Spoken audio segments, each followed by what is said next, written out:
देखिए, भारत के अलग अलग शहरों में कैलकुलेशन के अलग अलग मॉडल्स होते हैं, लेकिन आमतौर पर तीन प्रमुख फैक्टर्स होते हैं। कैसे? सबसे नंबर है कि प्रॉपर्टी का एरिया कितना है, मतलब कि प्रॉपर्टी कितनी बड़ी है। फिर दूसरा आता है उसकी लोकेशन कैसी है, कि वो प्राइम लोकेशन में है या किसी इंफीरियर प्लेस के अंदर है। तो उसमें क्या होता है, प्राइम लोकेशन में टैक्स ज़्यादा होता है और जो एरिया वाइज हमने बना रखी है लोकेशन वाइज, उसमें टैक्स कम होता रहता है। तो उसमें वेरिएशन स्लैब होता है एक तरीके का ना। और प्रॉपर्टी का यूज़, कि आप प्रॉपर्टी का यूज़ कैसे कर रहे हैं, आप रहने के लिए यानी रेजिडेंशियल पर्पज़ के लिए कर रहे हैं या व्यावसायिक यानी कमर्शियल पर्पज़ के लिए कर रहे हैं। तो कमर्शियल प्रॉपर्टी पर टैक्स अक्सर ज़्यादा होता है।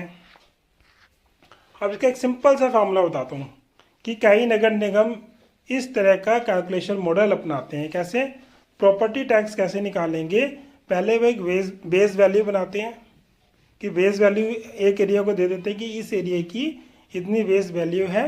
फिर बिल्टअप एरिया कितना है, कि वो कितने एरिया के अंदर बना हुआ है, उसका एज फैक्टर कितना है कि बने हुए कितने साल हो गए, और फिर उसके हिसाब से टैक्स रेट कितना लगता है। तो इसका अंदर कहते हैं प्रॉपर्टी टैक्स बराबर हो गया बेस वैल्यू को मल्टीप्लाई करेंगे बिल्टअप एरिया से, फिर उसको मल्टीप्लाई करेंगे एज फैक्टर से, फिर जो भी एप्लीकेबल टैक्स रेट होता है उससे टैक्स रेट निकाल